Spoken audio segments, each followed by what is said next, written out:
Good morning, everyone. Can you hear me? Is the microphone working? Okay, great. Wow, what a difficult task you have. At the very basic level, you have to try to understand what is Bitcoin. And I can answer that question in 5 words. What is Bitcoin? It's digital money. But that doesn't really capture it. It's more like the internet of money. But really, it's a consensus decentralized network based on blockchain technology and a proof-of-work algorithm that allows a digital token to act as a reward system for a game theoretical competition between decentralized miners who validate, oh my God. And it immediately goes off the cliff, right? The answer to the question, what is Bitcoin? I've answered it. It's a 300-page book. And when you read that book, you'll start down the path, or if you read that book, you'll start down the path of answering the question, what is Bitcoin? And then you'll find, after a couple of years, that you're still trying to understand what is Bitcoin. And part of the reason for that is because Bitcoin is a really new technology. It's a really disruptive technology, but it also is an abstraction on a technology that's really old. And that technology is money. So money is a tool, it's a technology. It actually shares commonalities with linguistic structures because we use it almost like a language to communicate value among ourselves, right, in a society. So who wants to tell me here how old money is? Any idea? Anyone? 5,000. Okay, that's a good guess. Bit older. Try again. So the problem with trying to understand the history of money is that money is older than history. Oops. And we could go and look at the writing about money. Money is older than writing. Now that may confuse you a bit. You're like, money's older than writing? That can't be. But in fact, if you look at the first forms of writing that we find, they're spreadsheets. They're accounting ledgers. The first things scratched onto tablets, created with twigs and things like that, are accounting ledgers. They represent how many amphorae of oil were given to the pharaoh. And if you go even further back, we find ancient forms of money among the ruins of ancient civilizations. Beads, feathers, shells, giant stones. Money has taken many forms, but it exists and has existed almost as long as language. This is a truly ancient technology. So it's not 5,000 years. It's probably close to 500,000 years old. In fact, we see money emerge within other species. Highly intelligent species like primates, certain types of birds like crows, even marine mammals like dolphins have forms of tokens that they use to express value to each other, or they can very quickly learn the mechanics of money. You can teach primates that if you turn in this pebble, you get a banana, and then watch within a very short period of time how that not only becomes part of the primate culture, but gets passed down to the next generation, and they start inventing economic activities. Not nice economic activities. They invent strong-armed robbery, beat up the other monkey, take its pebbles, and you can get bananas. They invent sexual favors for pebbles, so you can get bananas. They invent some of the earliest economic activities. Money is ancient. It's an absolutely ancient technology, and none of us really understand it. When you start trying to explain Bitcoin, what you suddenly realize is that most people don't understand money. Even though it's something that you start learning about at a very, very young age. But even adults don't understand it. And if you want a demonstration of that fact, sit down and have a conversation with a 4-year-old and try to explain money. And you will find out very quickly that the 4-year-old has some very good questions that you can't answer. And you can watch parents go through this, it's hilarious. Mommy, where does money come from? The banks make it. Well, how do they make it? Well, they print it. Why can't we have more then? Go clean your room.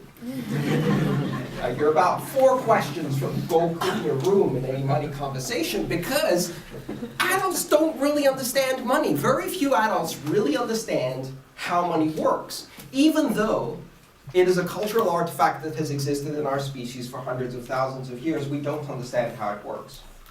We've gone through several technology iterations with money. We've started from very basic forms of money, and these basic forms really had certain innate characteristics that made them good as money. So what makes good money? Something that is rare. Shells, feathers.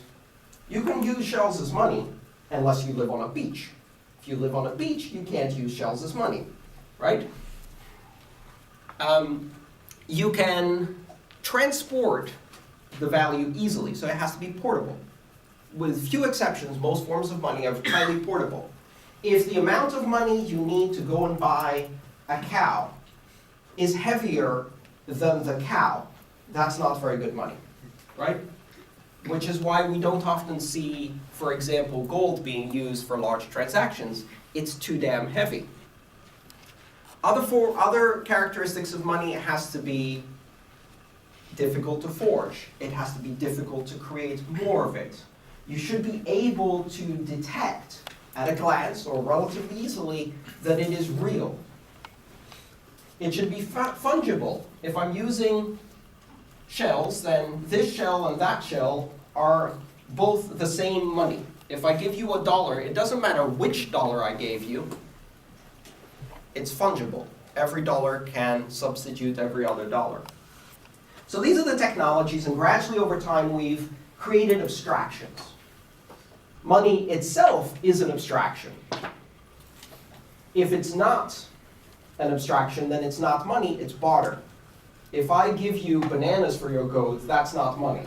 The bananas are not money because you eat them. You don't use them to do further exchanges, and therefore that's barter. You're exchanging one commodity for another. But if it's abstract, if it doesn't have any practical use in itself, then as an abstraction of money, it represents something else, some shared value.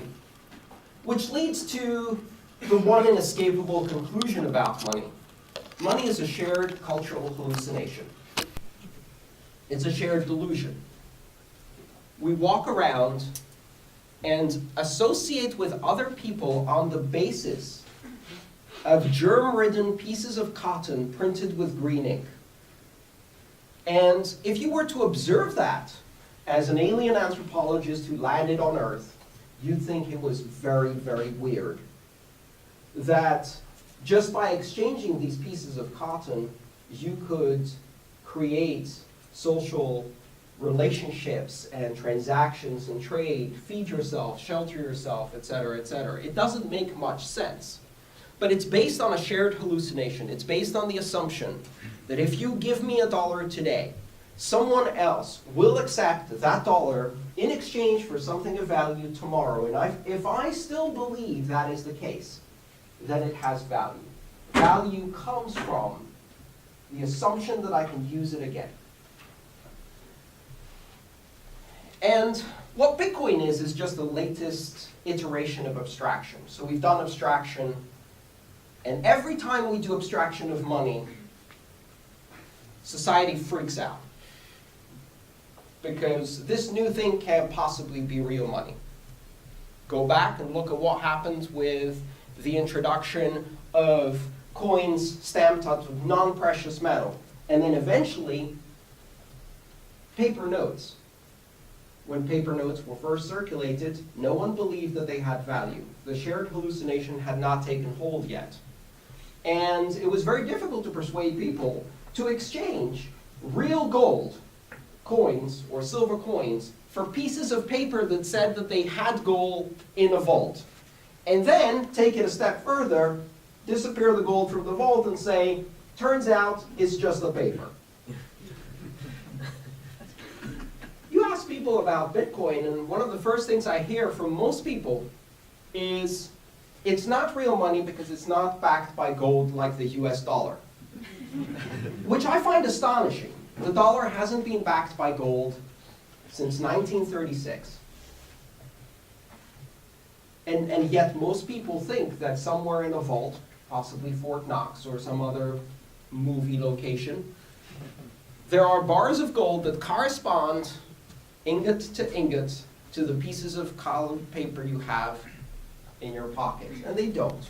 There's no such thing. Why is Bitcoin money? Because other people think it's money. You could write a dozen PhD dissertations explaining exactly why Bitcoin is not money. And I have lived on it for 2 years. And therefore, it doesn't matter what your dissertation says, because to me it is money, because I have lived on it for 2 years. And so have thousands of other people. And therefore, to me, it is very much real money. So you've been tasked with creating designs and concepts around the oldest technology in the world that very few people really understand, and its latest, most abstract expression that is brand new, is completely disjointed from previous expressions of money, and is extremely complex as a technology. That is a really difficult task. When faced with that task, your go-to technique is the use of metaphor. Design metaphors are extremely powerful tools. They allow us to create expectations. Metaphors are tools by which we create expectations. When you have a desktop computer and it has a desktop, you assume that something will happen when you drag something across the desktop. Because you've actually used a real desk, that assumption will inform your expectations, right? You expect it to behave like the object it's pretending to be. That's a design metaphor. Design metaphors are extremely powerful, but they're also extremely dangerous when misapplied. And in Bitcoin, every single term and design metaphor is absolutely and 100% wrong and broken. Let's go through the list. You've probably struggled with this as you've engaged with this technology of Bitcoin and looked at all of the terminology. First of all, a wallet. What is a wallet? Anyone? A wallet is something that stores money? Not in Bitcoin, it isn't. The money isn't in the wallet. The money is on the network. The wallet contains keys. So it's not a wallet, it's a keychain. How can you tell it's not a wallet? Can you copy a wallet? No, but you can't copy a key. A keychain is a far better metaphor, because if I have a keychain, imagine a big ring of keys like a janitor or a custodian, right? I have a bunch of keys. I can go to a shop and have all of those keys duplicated and create a second keychain. Both of those keychains will work interchangeably in all of the locks that the original keychain worked. That's how a keychain works. So if you understand what a keychain does, then you will understand how a Bitcoin wallet works, because you can copy it. You can make copies of the keys. If you give someone a copy of a key, they can open the door, right? They don't need your permission anymore to open the door. So a wallet is not a wallet, it's a keychain. That's a terrible metaphor, because you have expectations of what a wallet will do. It will contain things.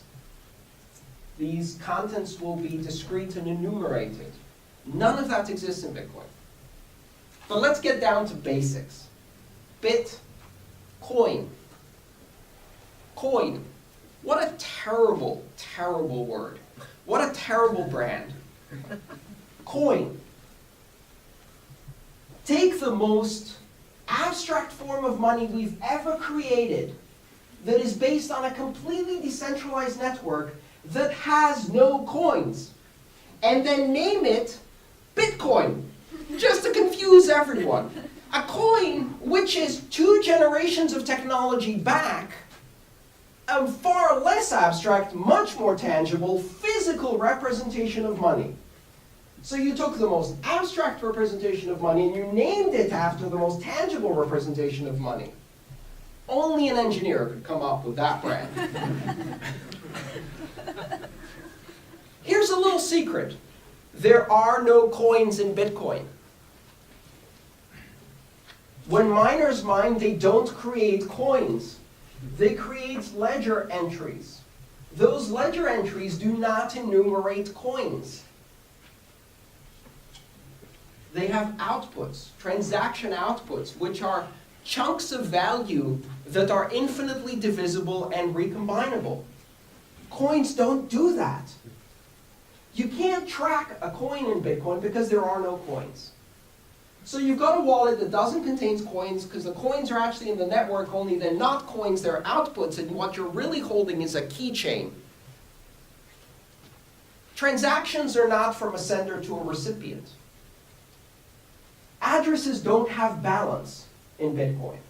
There's no such thing as the balance of an address. An address controls outputs. And if you trawl through the blockchain and add up all of the outputs, you can figure out some notional balance. Whether that's actually spendable or not, how much it is actually quite difficult to determine. There is no balance. You have no account in Bitcoin. All of the terms are broken. All of the terms are wrong.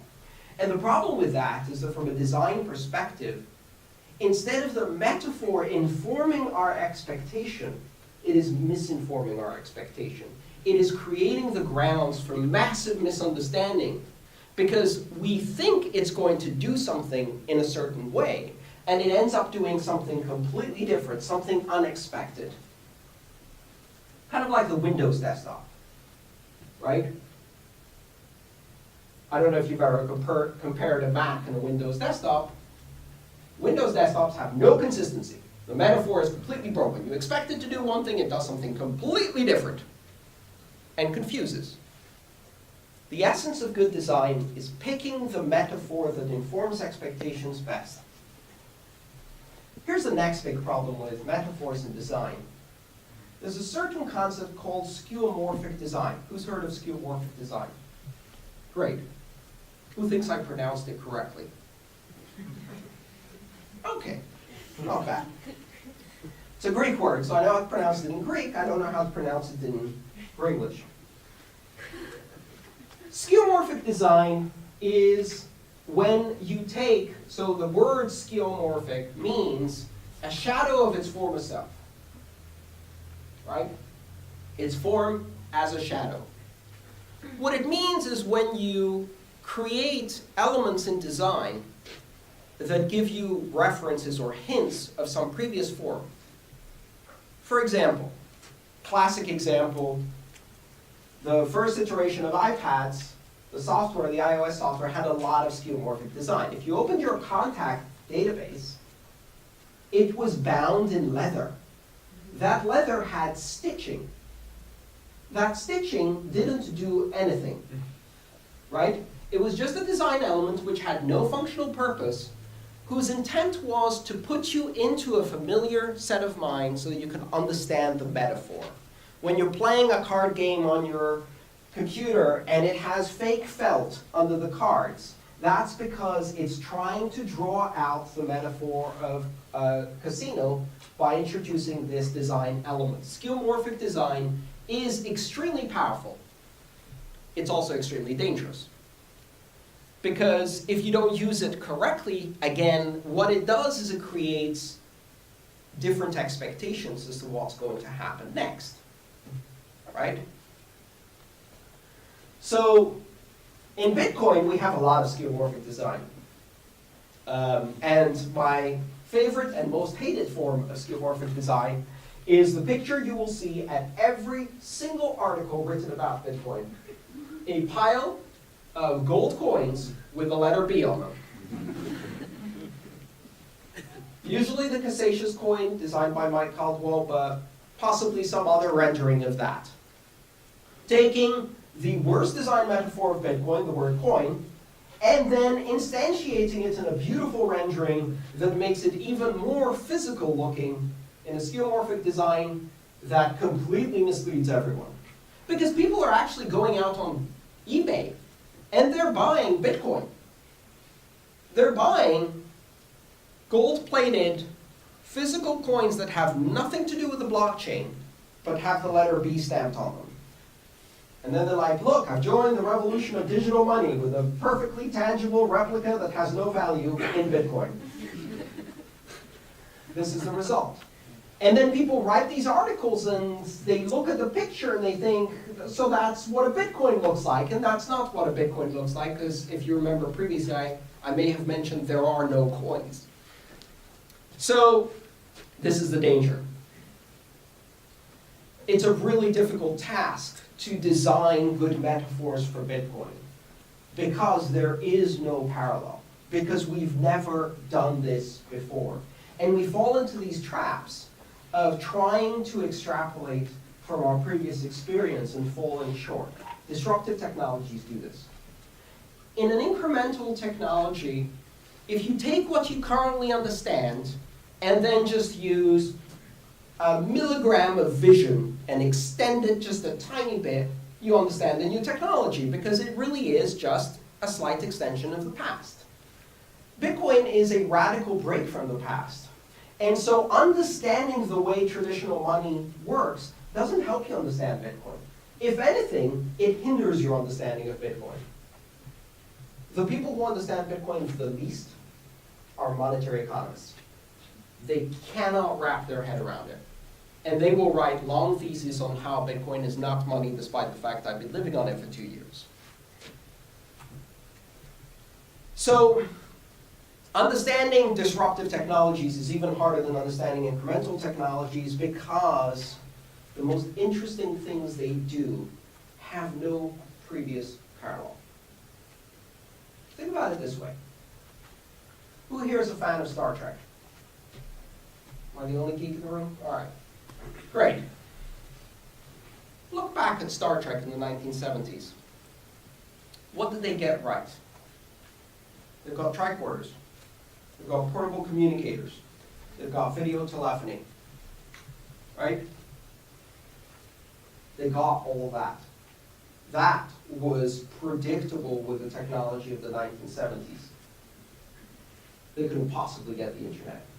They couldn't possibly understand the idea of networked information stores.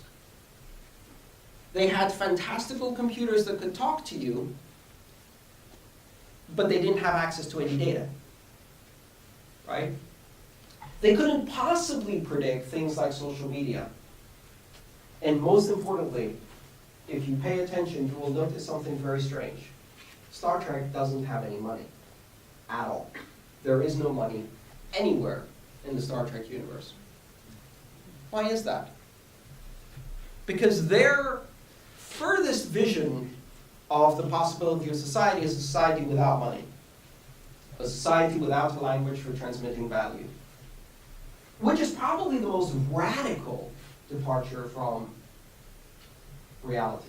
So, when we try to predict the future, there are certain areas that are completely dark to us. These are the areas that have never, ever been seen before. These are the applications that we cannot imagine, because in order for them to come into being, many things have to fall into place. For the web to happen, you needed a common standardized transmission protocol. For the web to give birth to social media, you needed massive penetration of basic email and TCP/IP connections. You needed penetration of those connections on an always-on state. You needed the ability to have mobile devices with high-density computing in the palm of your hand that were internet connected. All of those things had to come to fruition before social media was even possible. And so if you look at the internet in 1992, you think that it will replace the phone. Because that's the only experience you have. The internet is a fancy phone. Maybe it's a fancy phone fax. Perhaps a multifunctional printer fax phone. right? It's very fancy. And so the phone companies look at this and they say, oh, it's a fancy phone, we can do this. They were wrong. Fortunately. Because otherwise, every time I went on a Skype call, there'd be a little slot in the side of my computer, and I would have to deposit quarters every 3 seconds to make a Skype call. Fortunately, the phone companies didn't get to write the rules. They couldn't possibly predict the outcomes we saw on the internet because most of the interesting things were not incremental improvements or extensions of the things before. They were radical departures from the past because they created the conditions for things that were not possible before. So now go back to Bitcoin and think about this for a second. Look at the wall around you of what we've been talking about. Financial transactions, banking, payments. It's a fancy credit card. It's PayPal, basically. It's a global PayPal, but it's not. It's not. It's something completely radically different, but we can't even see where that's going to go. And the applications that are going to happen on Bitcoin, the really, really interesting applications, are applications that can only happen when you have sufficient adoption and penetration of this technology. The ability to do cross-border transactions on a level that has never been done in the history of humanity before. Today, there are 3 billion people with no banking facilities whatsoever. 3 billion more people with very limited, underbanked as we call them, without any access to international credit, international finance. You or I can go to a brokerage website right now and within 24 hours have a US dollar denominated account that can trade on the Tokyo Stock Exchange. That is privilege. That is a facility afforded to less than 1 billion people in the world. 1 out of 7. The other 6 billion, they barely have basic checking, if that, and a lot of them live in cash or barter-based societies. So the question then you have to ask is, what happens when a farmer in Kenya who has a Nokia 1000 text messaging phone, and suddenly that phone is a Bloomberg terminal, is a loan origination terminal, is a Western Union remittance termination terminal, is a stock market, is a bank, not a terminal to a bank, but a bank on the phone, and that is afforded to the other 6 billion all over the world. Part of the reason Bitcoin is unstoppable is because there is this great need for this technology. All of the banks in the developing world cannot extend services to these populations. I was talking to a Brazilian banker who told me half our population is 100 miles from the nearest branch, upstream on a canoe. And we can't serve them. But even the remotest village in the Amazonian basin has a cell phone tower, and someone in that village has a solar panel and a Nokia 1000 text phone. There are more Nokia feature phones in the world than any other kind of electronic device. It is the most massively produced device humanity has ever produced. Almost 5 billion people have access to cell phones. Almost 3 billion people have access to cell phones and do not have access to safe cleaning water, safe drinking water. Think about that. Cell phones are more widespread than water on our planet. So what happens when each and every one of those is a banker? For me, the vision of Bitcoin is not to bank the other 6 billion. It's to unbank all of us. We can do it. Banking is an app, but that's just the beginning. The really, really interesting things in Bitcoin happen in what I call interstitial innovation, the innovation in the gaps, the places where today's systems cannot go. Technologies have an interesting effect where they suddenly change basic assumptions. So, Some of the most powerful things that happen on the internet happen not just because of connectivity, but because of the marginal cost of transmitting information over distance. So before the internet, moving information from point A to point B cost a lot of money. The internet drove that cost almost to zero. The result of that was that millions of applications that could not happen on the previous cost basis, even if we could imagine them, suddenly became possible, right? Why on earth would you stream music instead of buy it and store it locally? Because it costs nothing, right? And once it costs nothing and you can stream music, then you suddenly realize that ownership kind of overrated. If an entire generation realizes that, then intellectual property kind of overrated. Bye-bye, recording industry. These effects happen because the technology changes fundamental cost of doing things. So let's think about what happens when Bitcoin changes the fundamental cost of transacting across distance, transmitting value, recording information, and recording information in an immutable way. What happens when, for the first time ever, there is a system that can evaluate rules without human intervention and be trusted without having to put trust in any single human? In Bitcoin, we call this the removal of counterparty risk. If I create a transaction and I sign it, everyone on the Bitcoin network can validate that transaction independently. They don't have to ask anyone. They can go through the blockchain on their own machine, which they know is correct and true because they have been tracking it and building it based on proof of work. And they can check that transaction 350 bytes, and they can validate that that transaction is in fact valid without asking anybody else. A self-verifying system. A system of rules that exist independent of human actors, that exist based on this network topology. What does that mean? What does it do to commerce, to transactions? We can understand what it does to banking. We can understand that Western Union is going down hard this decade. Yeah.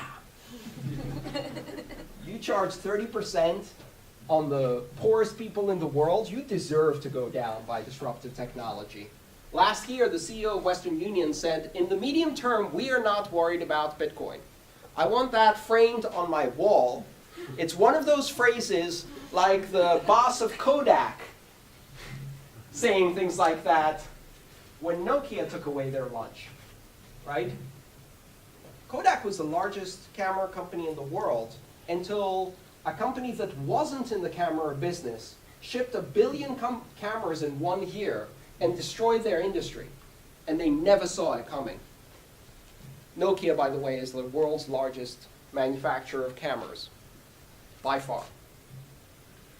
That's going to happen to Western Union. But this is the easy stuff.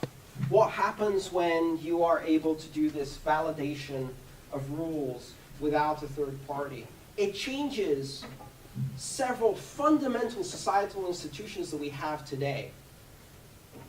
It changes what's called the cost coefficient, which is the overhead created by organization. If we want to do something as a team, right, 2 people can do more than 1 person can do. 3 people can achieve even more. But there's a limit to that. Once you get too big, the communication overhead between participants in the group is greater than the marginal increase in efficiency, right? So adding more people makes it worse because the group is now getting bigger too fast. Do you understand what I'm saying? Bitcoin changes that because it now reduces the coefficient of organizing on a transactional, on a commercial, on an independent validation basis in extremely large scale. We can now get about 1 million people, about 5,000 machines, to agree on the state of a ledger every 10 minutes at extremely low cost. That has never happened before. And it opens the door for things that we cannot imagine. Bitcoin is radically discontinuous with the past. Let's take one simple example. Personhood. Personhood is required for financial ownership. In order to own money, in order to control funds, in order to have a bank account, to receive a bill, to pay someone, you must be a person. Everywhere in the world, in every payment and financial network that exists, people own money. They may own it in the form of corporations, but that's just people grouping together. They may use proxies and agents and things like that, but that's just people working together. Bitcoin does not require personhood. A software agent can own money. A piece of software can be autonomously controlling money without any human intervention. This is completely unheard of in the history of man. We've never seen what happens next. Here's a little thought experiment. Let's take 3 radically disruptive technologies and mash them together. All right, who's heard of these? Bitcoin, yes. Uber, self-driving cars. What happens when you mash the 3 together? I give you the self-owning car. A car that pays for its Toyota lease, its insurance, and its gas by giving people rides. A car that is not owned by a corporation. A car that is a corporation. A car that is a shareholder and owner of its own corporation. A car that exists as an autonomous financial entity with no human ownership. This has never happened before. And that's just the beginning. I can guarantee you that one of the first distributed autonomous corporations is going to be a fully autonomous, artificial intelligence-based, ransomware virus that will go out and rob people online of their Bitcoin and use that money to evolve itself, to pay for better programming, to buy hosting, and to spread. That's one vision of the future. Another vision of the future is a digital autonomous charity. Imagine a system that takes donations from people and using those donations monitors social media like Twitter and Facebook.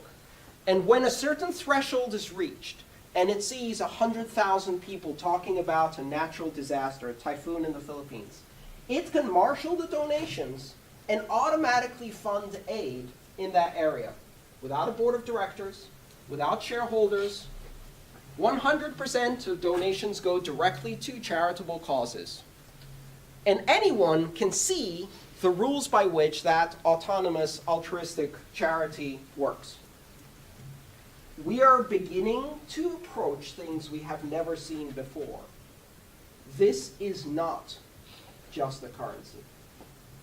Now let's look at how the Bitcoin community is addressing this incredible potential with their design choices and metaphors.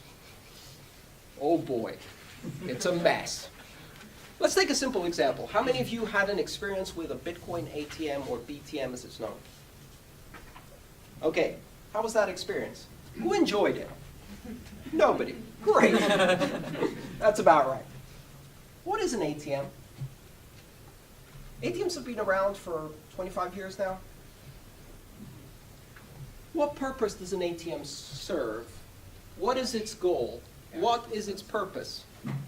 Cash dispensary. It's a cash dispensary, okay? So when you interact as a person with an ATM, 1, you have a pre-existing relationship with the bank or financial institution.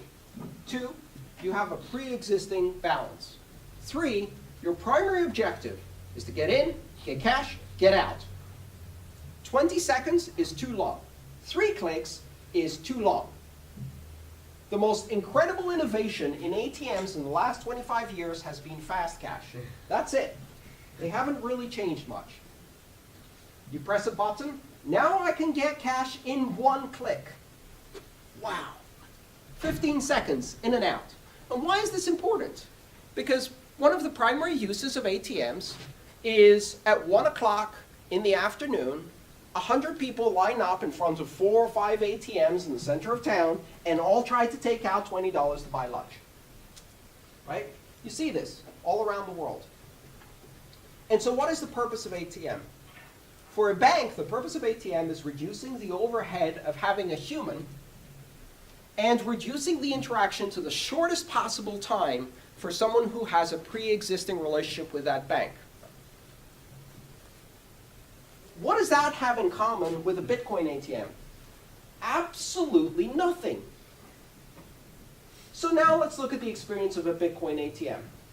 The average user of a Bitcoin ATM is someone who has never seen Bitcoin before. It is a person who doesn't understand what Bitcoin is, and the ATM is their first introduction to this currency. It is a person who does not have a pre-existing relationship with anyone in the Bitcoin space. It is a person who does not currently have a wallet because they didn't know they needed one, because they don't know what a wallet is. It's a keychain. And so they walk up to this machine, and this machine has been designed by engineers to simulate the experience of an ATM, even though the experience shares absolutely nothing with the use case we're putting it to.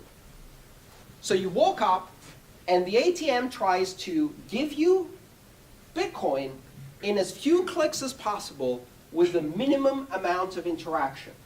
Is that a way to build brand loyalty? Is that a way to build user experience? Is that a way to introduce new users? I mean, it just throws it at you. And you're not ready for that. It's like, please open your phone and display your QR code. Like, what? What? What's a QR code? I don't like, what, my phone does, okay, hang on a second. Let me go to Google Play and search for QR code. There's an app that scans them. Maybe I should use that one. Shouldn't use that one. Maybe I should use a Bitcoin wallet. Oh, there's 26 of them. Which one's the best? Well, I don't know. Oh, I'll use Circle. Oh, it requires a pre-existing relationship. Oops. I'll use Coinbase. Oh, it requires a pre-existing relationship. Oops. And now, finally, I've got my wallet, and I display the QR code, put some money in, and it sends me some Bitcoin, and I got the Bitcoin. What the hell am I going to do with it? I have all these questions. Who takes Bitcoin? Where can I spend this? How do I send it? How do I secure it? Will it get lost if I lose my phone? I have no clue. Why? Because this bloody infernal machine didn't tell me anything. It just threw the Bitcoin at me, and in 15 seconds, it's like off to the next customer. So if I was designing a Bitcoin ATM, first of all, I'd put it in bodegas. Secondly, it wouldn't have a lick of English on it. It'd be all Spanish, because I'm going to really push the remittance model. Thirdly, the first function on the ATM would be send money to Mexico City. That's it. Because I want people to use the Bitcoin for something. Thirdly, I'd have a big button on the front that says, talk to a human. I've got an internet-connected device with a forward-facing camera and a tablet screen, and I'm not using it to do video customer service. Are you kidding me?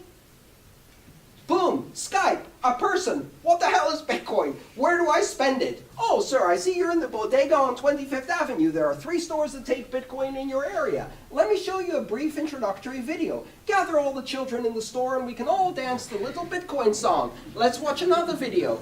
I don't want to interact for 15 seconds. I want to interact for 2 hours and get all of my friends to sit in front of the machine and watch the little Bitcoin videos and learn about Bitcoin, and it's got pretty colors, and it tells me where I can spend it, and it gives me suggestions on wallets, and it can send them directly to my phone, and it's building loyalty and brand and experience. That's not a 15-second interaction. You have the possibility of placing this device that is the first experience people will have with Bitcoin. You fucked it up from the get-go, and you have the opportunity to make this a deep, meaningful, educational experience. Here's another little clue. Get them young. Get them young. On average, around the world, the earliest age at which you can open a bank account is 16 years old. By the time that 16-year-old goes to the bank, I want them to have at least 6 years of active Bitcoin use in their experience. Because then when they face their first banker, they're going to be, oh my God, 3 to 5 days? Business days? What the hell is a business day? What do you mean you close at 5? I barely get off work at 5. What do you mean I have to pay for you to store my money? Okay, this grandpa crap, I'm not touching it with a 10-foot pole. I'm never doing banking in my life. This is ridiculous. Have you people even heard of Bitcoin? That's the experience I want. And guess what? 10-year-olds are opening Bitcoin accounts. Do you know why? Because they can go download the app on the internet and they can be in control of money for the first time. So, you need to have the birds and bees discussion, but you also need to have the private keys discussion. Because your 10-year-old is going to get in a whole heap of mess trolling around the Silk Road asking, Mommy, what's black tar heroin? Because I just ordered some, it looked like chocolate. 10-year-olds will have Bitcoin accounts. And for many young people, this is a huge generational divide. For many young people, Bitcoin will be their first economic experience. And by the time they get to a bank, they will be done with banking in advance. That's a huge advantage. Get them young. So how do you appeal to a completely new demographic? Part of the trick is not trying to be a bank. Do not try to do anything related to traditional banking. Because all that does is pollute their mind. Right? You want new users to have a brand new experience with Bitcoin that is unlike any banking they will ever see. You don't want it to look like a checking account. God forbid you use the word checking. Open any one of the exchanges. Right now, Circle, Coinbase, open them up. What is the name of your account on Coinbase? It is the checking account. And it has a balance. And it shows you a statement. Who the hell did they hire for this design? What does the word checking mean? It means an account on which you can write checks. Now, I know this is America and we're 25 years behind on fintech. The rest of the world doesn't do checks, I can guarantee you. What is a check? A check is the device by which a grandma can make 20 people in line behind her at the supermarket simultaneously groan. That's what a check is. And I use it to pay my rent every month. I don't know why. Because I can't do it any other way. And it's insane. It's insane that I'm signing a piece of paper and sending it through the postal system in 2015, for God's sake, so that my landlord can then walk it to the bank and deposit it so that it might clear 3 to 5 business days later after they've charged him $5 to own his own money. We don't really need a hard sell to make Bitcoin win on the banks. All you need in order for Bitcoin to win against banks is for a person to use Bitcoin for a week, and then the bank will take care of the rest. They'll freeze their account, they'll tell them they're closed, they'll hold it for 3 to 5 business days, and you just sold Bitcoin. Banks will sell it for you every single time. I was invited to do a talk at the Bundesbank. You heard of the Bundesbank? The German federal bank? They were paying me for this speaking engagement, but they don't know how to do Bitcoin, which is a real problem because I usually get paid in Bitcoin. So we agreed to do a wire transfer. It took 16 days. I sent them the details. Actually, no. First, they asked me for my account number. I gave them my account number. Then the next day, they came back and they said they need the SWIFT number. By that time, my bank was closed. so I couldn't get the SWIFT number. The next morning, I got the SWIFT number, and I sent it to the Germans. But by that time, their bank was closed. The next morning, they used the SWIFT number and discovered it was the wrong SWIFT number. It was a SWIFT number for US dollars, not for foreign currency. So they sent me an email, but by that time, my bank was closed. So the next day, I got the other SWIFT number, and I sent it to the Germans. But by that time, their bank was closed. They sent me the wire. My bank took one look at this wire and said, Bundesbank, never heard of them. Sound dodgy. Let's freeze this for 14 days, just in case they bounce. Like, this is the third largest central bank in the world. This is the German Federal Bank. They do not bounce checks. All right, so 14 days later, and this is the great part, they said, money held, money released. They released $80 of the total amount, which was a 4-figure amount. $80. Why 80? What the hell is that? What am I going to do with, I mean, just hold all of it. Are you teasing me? This makes no sense. This is what we're addressing with Bitcoin. So if you're introducing a new product in this market and you're a designer, which parts of this design metaphor do you want to reuse in your product? According to the Bitcoin marketplace, all of them. So that you can persuade people that this is just like your bank. It doesn't have any of the good parts of a bank, like the ability to easily reverse transactions, to get a refund if you lose your private key. It doesn't have any of those. It also doesn't have any of the bad parts of banks, but we don't pay attention to that. And so we've created expectations that are entirely misleading. Bitcoin desperately needs design. Desperately, desperately needs design. It's been created by engineers, and it is absolutely inscrutable. But I have hope. I have hope because we've done this before. I got on the internet in 1989.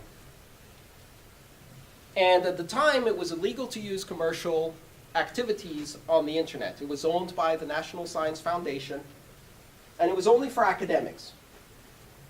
Or, let's say, 15-year-olds who happen to find the password to an academic system. And at the time, DNS was still in its infancy. Most systems didn't really have DNS names assigned yet. It wasn't very well structured. So a lot of the most interesting things you could only find by IP address. So I walked around with a list of IP addresses in my wallet so that I had access to these things. And then in order to use it, it required Unix command line skills. Now, there is absolutely no way that was going to get used by my mom. No way. Absolutely no way. My mom called me and told me her stereo was broken, and I tried to figure out why, and she told me it's displaying an error message. It's blinking at me 0:00. It took me a few minutes to figure out she had pulled the plug and the clock had reset. And so the clock was waiting to be set again and was blinking 0:00. That's the person who I wanted to use the internet so we could talk, but that wasn't going to happen. It took almost exactly 20 years from the day I sent my first email to the day my mom sent her first email. And in order to do so, a lot of things had to happen. Most importantly, the iPad. Because she was able to do it with a swipe of a finger, and that's the only thing that made it possible. There was no way that internet could be used by mainstream. There's this fantastic TV show, I think it's called The Morning Edition, or one of those morning shows on CBS in 1995, where the journalists are in a huddle just before a show, and it's an outtake of them discussing the upcoming internet story, and they're trying to get their information right. So one journalist is asking the other journalist, so wait, the internet's the thing with the @ sign? No, that's email. The internet is the thing with the www, with the dots and the slashes. But I thought that was email. No, that's the internet. But isn't that the web? And so there's this circular discussion. System designed by engineers, right? Inscrutable. Two things happened. One, we made the technology much easier to understand, much better, more polished. But another important thing happened. Society moved. Today, the average person knows exactly the difference between an @ and a www, even though it's a horrible design. Society learned the language of the internet because it was valuable enough to learn the language of the internet. And so while we made the internet easier, society caught up and also understood the really inscrutable parts of the internet. The same thing is happening with Bitcoin. I go to conferences, mainstream conferences, when they've never heard of Bitcoin before, and I say, listen, don't worry. Someone in your life can explain Bitcoin to you. When they're done cleaning their room, ask them to teach you Bitcoin. Because their 10-year-old will understand it. They're probably all up in that. I've met kids, very hip, right? I've met kids who use web-based interfaces to create altcoins of their own. One of the interesting questions I get often is, how many coins and currencies will there be? And the answer to that is exactly equivalent to how many bloggers will there be on the internet. All of us, right? All of them. Not hundreds of coins, thousands, tens of thousands of coins. When a 6-year-old can create a coin called Joey Coin to launch in their school as a popularity contest, the fact that that coin is also global, unforgeable, scalable, and can be used internationally doesn't matter to Joey, as long as his 5 friends really like to use Joey Coin. A week later, unfortunately, a competitor, Maria Coin, is launched on the scene, and an old-fashioned currency war starts. This is going to happen. Part of the reason we know this is because children create currency. You leave children in a kindergarten by themselves, and they will invent currency. Rubber bands, Pokemon cards, little cubes. They will start hoarding, trading, exchanging for favors, and then eventually getting into a fight over their imaginary currency that they just invented. This is a human experience. Well, we just invented the world's most awesome currency. And your job now is to create the right design metaphors to make it work for everybody else. Thank you.